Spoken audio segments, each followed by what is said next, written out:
Bonjour à toutes et à tous. Je suis Guillemette Petit et je suis la directrice générale d'une ONG qui s'appelle Play International et qui développe des programmes d'inclusion et d'éducation par le sport auprès de la jeunesse. Bonjour, je suis Anne-Laure Matécat, je suis responsable du RSE chez Nike France et ravie d'être avec vous aujourd'hui. Alors on va commencer par quelques petites questions. Est-ce que vous savez qui sont Cindy Ngamba, Kasra Medipournejab et Massoma Alizada?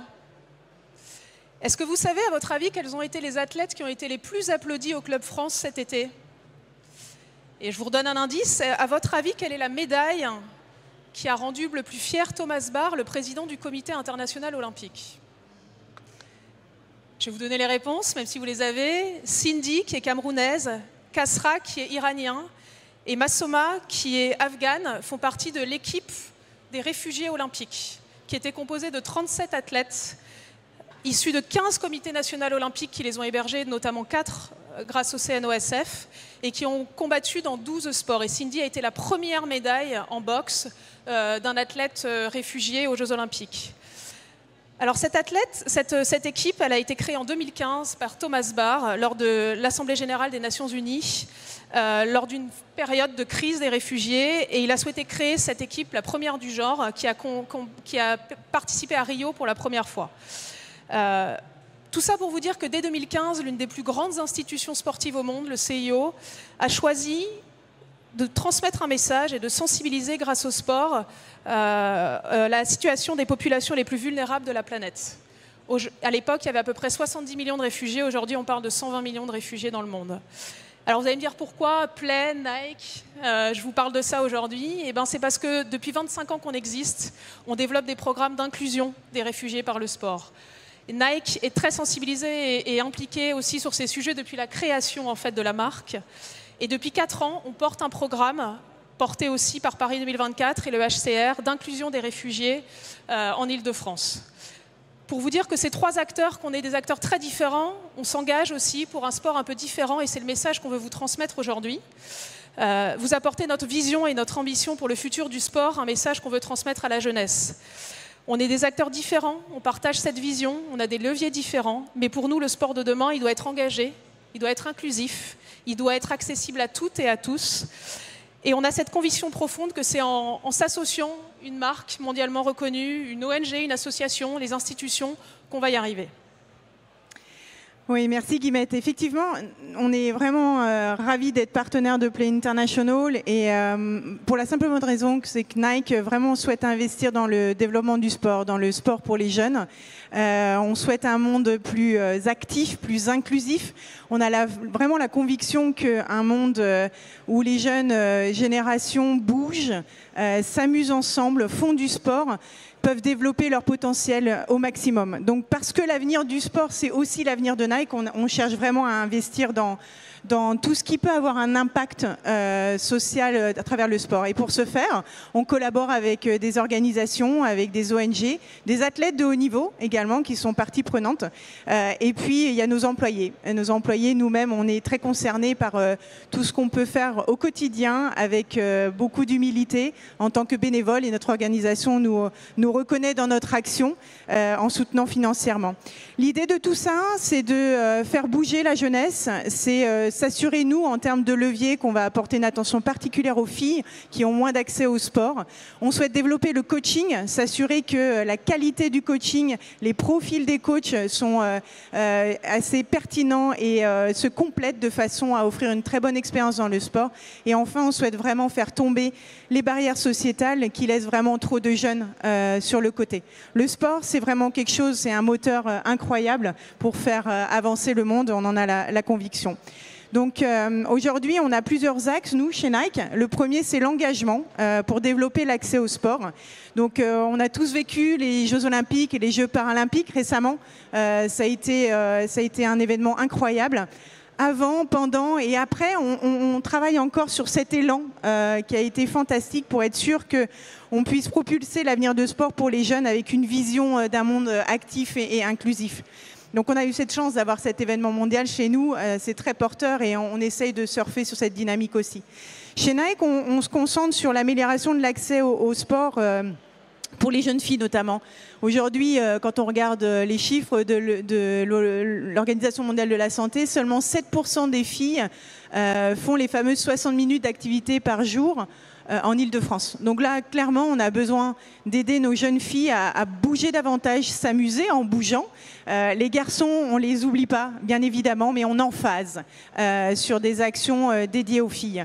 Donc on est vraiment sur cette dynamique-là. Et puis les coachs, on sait que c'est important. Pour attirer plus de filles, il faut avoir des profils de coachs divers, féminiser les équipes de coachs, aussi avoir des backgrounds différents de coachs. Surtout, la qualité du coaching doit être présente. Et là, nous, on a envie d'investir sur ces sujets-là. Donc, on a la chance, depuis 2019, d'avoir créé ce partenariat avec Play International. On reconnaît grandement l'expertise de cette équipe-là.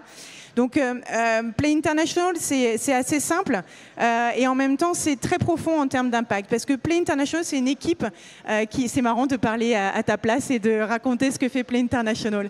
Play International conçoit et met en œuvre des programmes qui vraiment utilisent le sport comme un levier d'inclusion, un levier d'éducation aussi des jeunes pour savoir bien vivre ensemble et bien grandir tout simplement. Tu le fais tellement mieux que moi que voilà. Donc tu nous présentes et moi je vais vous donner quelques exemples pour illustrer un peu ce que vient de dire Anne-Laure. Nos programmes s'appellent EJO. EJO, ça veut dire demain en Kirundi. Le Kirundi, c'est la langue officielle au Burundi. Alors j'espère que vous savez où est le Burundi. Mais c'est un programme qu'on porte depuis 6 ans dans 4 pays d'Afrique à travers le monde et qui vise à travailler sur une éducation inclusive, lutter contre les discriminations et promouvoir l'accès au sport pour les jeunes filles. Et on utilise le sport pour tout ça. Et pour vous donner aussi une petite anecdote, la personne qui chez nous s'occupe de ce programme, elle s'appelle Space. C'est la première femme au Burundi qui a pu bénéficier des formations d'équivalent STAPS ou BPGEPS dans ce pays où vous imaginez bien que la pratique féminine du sport, on part de très très loin. Nos programmes, c'est aussi Tout en sport, un programme qu'on développe au Rwanda aujourd'hui, depuis 1 an, qu'on met en œuvre avec une logique de valoriser les modèles féminins du pays, parce que c'est très important d'avoir cette approche locale.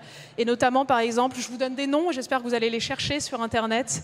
Félicité Roué Marika, qui est membre de plusieurs commissions au CIO, qui a créé une association sportive au Rwanda, qui est l'une des plus importantes du pays, et qui a été vice-présidente du Comité national olympique rwandais pendant 5 ans. Et puis c'est un programme qui s'appelle un programme académique, qui est une demande d'Emmanuel Macron, le président de la République, pour promouvoir le sport féminin et le sport inclusif en Afrique. Et donc on accompagne depuis 4 ans 23 académies sportives dans 12 pays d'Afrique autour des sujets de genre, donc pratique féminine, de la protection de l'enfance, et notamment l'académie de Tegla Lorupé au Kenya. Tegla, c'est la première africaine à avoir fini le marathon de New York en 1994. Et tout ça, c'est des beaux exemples qu'on veut valoriser et vous montrer à quel point la diversité nous permet d'avancer et d'avoir de l'impact. Et puis si on regarde l'action de Play en France, ils ont un programme qui s'appelle École Active, qui a l'ambition vraiment de former les professeurs des écoles et les acteurs aussi du périscolaire pour être dans la capacité d'utiliser le sport, le jeu, comme un outil pédagogique pour faire apprendre plein de choses aux enfants.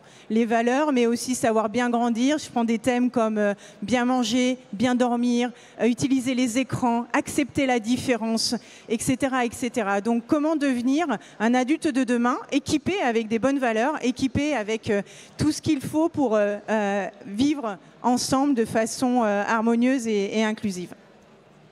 Alors Anne-Laure vous parle de ce qui est faisable et ce qui est fait en France. Et moi, je vais vous donner sur le volet éducation et en quoi le sport peut être un vrai levier d'éducation au sens propre et des programmes qu'on porte à l'étranger. On travaille aussi aux Comores, c'est un archipel qui est près de Madagascar, qui est dans l'océan Indien, près de Mayotte, où on est en train de refondre le référentiel sportif à l'école. Il faut savoir qu'il n'y a pas de sport à l'école aux Comores. Et aujourd'hui, c'est une structure, une ONG en partenariat avec l'Agence française de développement qui a été choisie parce que dès le début, le ministère comorien voulait que l'approche sportive à l'école, elle soit inclusive et elle soit avec des messages pédagogiques. C'est aussi l'appui que l'UNESCO, vous connaissez tous, apporte à des structures comme nous partout dans le monde pour accompagner ces structures qui sont proches du terrain, qui savent ce qui se passe sur le terrain et pour pouvoir influer sur les politiques des ministères des Sports et des ministères de l'Éducation nationale. Et puis je vais vous citer un dernier programme qu'on porte parce que quand on en parle, les gens nous regardent et ouvrent les yeux et disent « mais c'est pas possible ». Depuis plusieurs années, on porte un programme qui s'appelle CLAP, compter, lire et apprendre à écrire par le sport. On facilite l'apprentissage des mathématiques, de la lecture et de l'écriture dans toutes les écoles du Sénégal. Et donc savoir compter, savoir lire, savoir écrire, c'est la base de l'école d'éducation du primaire. Et ça fonctionne. Et on fait ça à l'extérieur d'une classe en jouant avec les enfants et avec les professeurs des écoles. Un autre pan de nos actions communes, c'est l'engagement pour avoir une expérience positive dans le sport. L'accès, c'est une chose, mais avoir une expérience positive, c'en est une autre. Et il y a une première action qu'on veut mener, c'est vraiment sur la qualité, la quantité et aussi la diversité des profils des coachs. Donc ça, pour ça, on travaille avec Play International, on travaille avec d'autres structures comme Forza Foundation. C'est un groupe de coachs féminines de football qui utilisent le football pour faire, je ne sais pas le terme en français, pardon, pour donner de l'empowerment aux filles et de gérer leur vie au quotidien et de s'enlever les barrières qu'elles se mettent pour atteindre leur plus gros potentiel dans leur vie personnelle et professionnelle. Donc c'est un groupe de jeunes coachs féminines, elles sont représentées en Afrique, en Amérique du Sud et en France. Et puis quand on fait appel à Play International sur le coaching, très clairement, on voit à chaque fois qu'on a besoin de cette expertise dans nos projets. On a mené, grâce à pas mal d'innovations, un projet qui s'appelle Team Go Girl avec l'Agence nationale du sport. Donc là, c'est aussi Paris 2024 qui nous ouvre des opportunités, qui nous permet d'innover en créant des partenariats comme ça. Et avec l'Agence nationale du sport, on a créé donc Team Go Girls, qui est un programme designé par les filles pour les filles de 7 à 14 ans. Juste avec le brief, c'est les faire bouger ces fameuses 60 minutes par jour qui sont nécessaires. C'est 30 minutes pour les adultes, juste pour information. Et on a du coup créé ce programme avec 3 piliers. Un, c'était animé avec des challenges digitaux. On utilise le smartphone, là pour le coup, comme pas un EMI, mais un outil pour les faire bouger de façon amusante.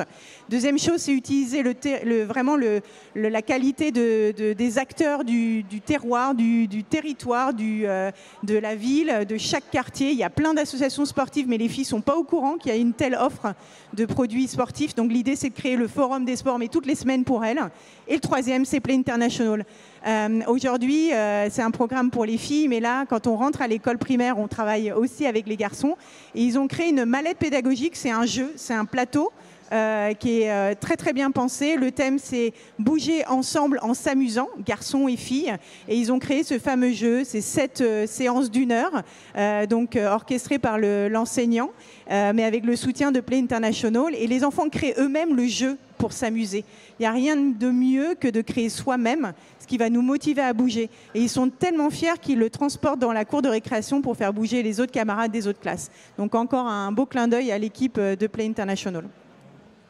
Et pour rebondir sur ce que Anne-Laure dit sur créer des expériences positives par le sport, il faut savoir que je vous ai parlé de programmes sportifs qu'on met en œuvre, mais ce qu'on utilise surtout, c'est le jeu sportif. Ce que vous apprenez quand vous allez en colonie de vacances, quand vous passez votre BAFA. Parce que la notion la plus importante dans tous les programmes qu'on développe, c'est le plaisir. Il faut que les enfants apprennent à prendre du plaisir ensemble lorsqu'ils jouent. Et c'est grâce à ça, et ces notions d'émotion positive qu'on implique dans tous nos programmes, qu'on arrive à transmettre des messages qui peuvent être difficiles. Parce que les enfants s'amusent, ont de l'expérience, sont ensemble, et du coup, ils retiennent. Enfin, le dernier sujet qu'on voulait évoquer avec vous, ça fait beaucoup d'informations, mais celui-ci, il est tout aussi important que les deux autres. C'est vraiment porter une attention aux populations discriminées dans leur accès au sport, dans leur accès à l'expérience positive dans le sport et même dans leur vie. Et en cela, nous, on a un souhait de soutenir des organisations qui, directement sur le terrain, ont cette compétence de parler aux personnes qui sont pas forcément avec un accès direct au sport et qui sont clairement défavorisées. Donc il y a d'abord les filles et les femmes, vous l'avez compris, on a un vrai focus sur la gente féminine, mais aussi les personnes porteuses de handicap. L'accès au sport n'est pas toujours simple. La communauté LGBTQIA+, aussi, on est vraiment en support de cette communauté, on est en partenariat avec Fairplay. Et si je reviens juste sur les garçons et les filles porteurs de troubles de syndrome autistique, là, Play International intervient à nouveau. On a un gros time-out, donc je vais faire vite. Juste sur le sujet du handicap, on a eu la chance d'être embarqué dans l'aventure olympique avec Paris 2024 dès la phase de candidature. Là aussi, j'insiste, sur un événement majeur. Le choix a été fait de faire une candidature inclusive, donc déjà en 2016-2017, et c'est important. Et donc sur un programme de promotion des 3 valeurs olympiques, j'espère que vous les connaissez, des 4 valeurs paralympiques. Et en travaillant sur ces valeurs paralympiques, on a travaillé sur le changement de regard sur le handicap auprès des gens, la plupart, vous et nous, donc qui sont valides ou ce qu'on appelle neurotypiques. Et on a aussi travaillé à l'accès au sport pour les personnes en situation de handicap physique ou ce qu'on appelle neuroatypiques. Et c'est très important que tous ces événements qui arrivent soient aussi focalisés et laissent un héritage matériel, immatériel, mais aussi sur ces valeurs sociétales et sociales. Dernier clin d'œil, nous sommes en partenariat avec l'Olympic Refugees Foundation. Donc pour reprendre l'introduction de Guillemette, aujourd'hui c'est important pour nous de soutenir l'équipe olympique des réfugiés. Et sur le terrain, Play International, au sein d'un consortium, a développé le programme Terrain d'avenir, qui a été piloté et créé par l'ORF, mais aussi le ministère des Sports. Et aujourd'hui, l'expertise de Play se retrouve à travers la formation des coachs de tous les clubs de France et de Navarre à être en capacité d'accueillir des personnes déplacées qui souvent souffrent de traumas, qui sont évidemment dans une situation compliquée pour bien vivre leur nouvelle vie dans leur nouveau pays. Je crois qu'on doit conclure, mais j'espère que le message d'un sport inclusif pour tous, vecteur de lien social, j'espère qu'il est passé. Et en tout cas, vous aussi qui êtes là aujourd'hui, on espère que vous allez vous engager sur ces secteurs parce que c'est ça le message qu'on veut transmettre à la jeunesse sur le futur du sport. Merci beaucoup en tout cas.